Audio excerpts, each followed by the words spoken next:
Good morning. Welcome everybody to the Cressman Fuel Break here in Fresno County. With us today we have a couple of dignitaries. We have Brianne from Assemblyman Patterson's office and Mary Alice from Senator Berryhill's office with us today. So welcome. Where we are standing this morning is a Cressman Fuel Break. This was originally built in 2000. It's about 151 acres, the original fuel break. We're now adding about 70 acres in a new portion of the fuel break where you're standing today. 4 years after it was built in 2004, this fuel break was tested by the Peterson fire that came off Peterson Mill Road down the hill from here. And it did its job. The fire was stopped on the fuel break with no loss to structures further up the hill. So it proved itself, it did its job. Today with the tree mortality, we're back in here working. We have a lot of equipment working today. We've identified about 3,000 trees that need to be removed between the private lands and the work that PG&E is doing in the area. So there's quite a bit of work that needs to be done here. Continue. We'll work into the summer making these areas as safe as we possibly can. And the work will continue. So with that, I would like to turn it over to Director Pimlott from CAL FIRE. Thank you, Mark. And yeah, as Mark said, Ken Pimlott, Chief of CAL FIRE, and this is probably the third, maybe the fourth opportunity I've had personally to come to this part of Fresno County, and literally the second time on this fuel break this spring. And it is incredible to see the amount of work that's been done just in the last few months in what seems like an endless challenge we're facing with over 29 million trees dead across the central and southern Sierra to date.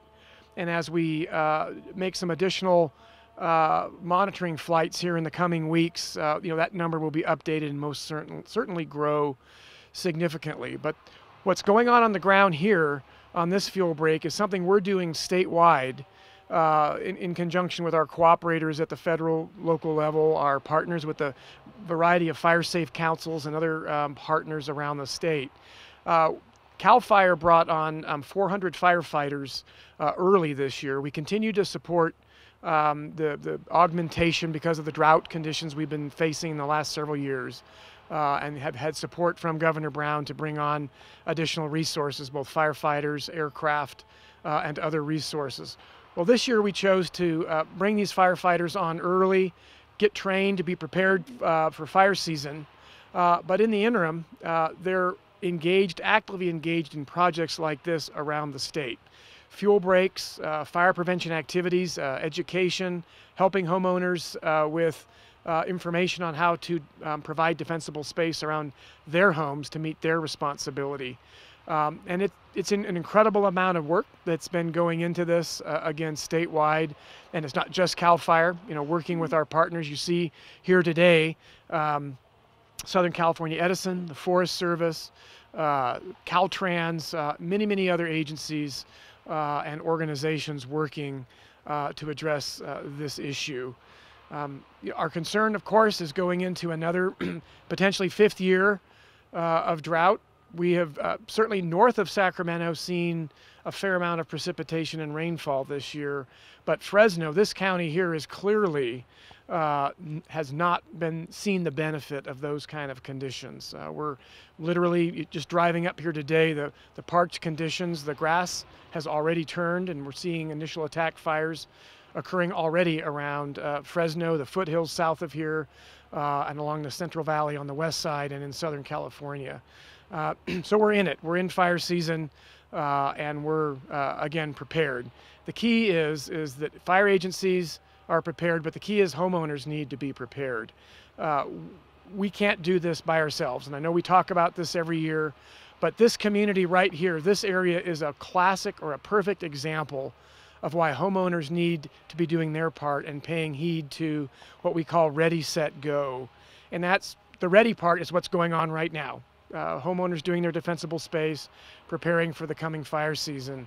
The set part is having that evacuation plan ready to go, identifying your escape routes. And that's, again, this community here just reiterates, and it's a very graphic example of why you need to have your evacuation plan in place now. Egress and ingress into these communities are very limited. We've got an extreme load of hazard trees. All of that have the potential to block escape routes. So it's critical that you have all that in place now. And then lastly, it's the go part of Ready, Set, Go. And it's just that. Don't wait for the fire to impinge on a community like this. Pay very close attention to the local news media, to web pages, to information you're getting on any fire activity in the area, and leave the community early. Leave before you're asked to evacuate if there's a fire, so that you can get safely out of these kinds of communities, so that firefighting resources can come in and safely protect your homes. Again, we're very proud of the efforts that are going on between all the agencies, and we are really stressing for all of our residents in California to take heed and do their part to be prepared. Ready for Wildfire, that's the website. Everyone should go to that today and get all the information you need to prepare. So with that, I'd like to turn the mic over to Shauna Lagarza, the fire chief for the Forest Service here in California. Thank you, Ken. So welcome, and thank you for being here today. The activity that you're going to be seeing today that's behind where we're speaking, with trees on the ground, chipping, mastication, and people working together collaboratively. You're going to see, as Ken mentioned, state agencies, CAL FIRE, the U.S. Forest Service, PG&E, local homeowners coming together to help address this issue we have in California this year. Tree mortality. In the entire state of California, we have almost 40 million dead trees, and just in the past 6 months, 29 million. When we do our next flight, probably next week, there's going to be more dead trees. And so what's really important this year is being ready before the fire comes to our community. And so that's what you're seeing right now. We're working on the field breaks that we have to make field breaks larger and more open, so we have a place to be defensible when we have fire interact into the community. So the Forest Service remains prepared for the season the best we can. And like Ken said, we need the public to be ready too and be prepared with us. Be engaged with all the communities in the area and your local agencies. Thank you. And I'd like to introduce Division Chief Jim McDougall. Thank you, Shauna. Here locally in Fresno County, there's a tree mortality task force that is head up by the County of Fresno. On that task force includes CAL FIRE, the Sierra National Forest, the Sequoia National Forest, Southern California Edison, PG&E, Caltrans, the Sheriff's Department, and many other local cooperators such as fire safe councils. The goal in Fresno County, there's 3 goals in Fresno County. There's the community protection, the ingress and egress, and protecting critical infrastructure. CAL FIRE and the Forest Service agencies are working on the fuel breaks that exist within Fresno County and identifying locations for new fuel breaks in and around the communities. The Caltrans is working on their highways, removing the trees, as well as Fresno County.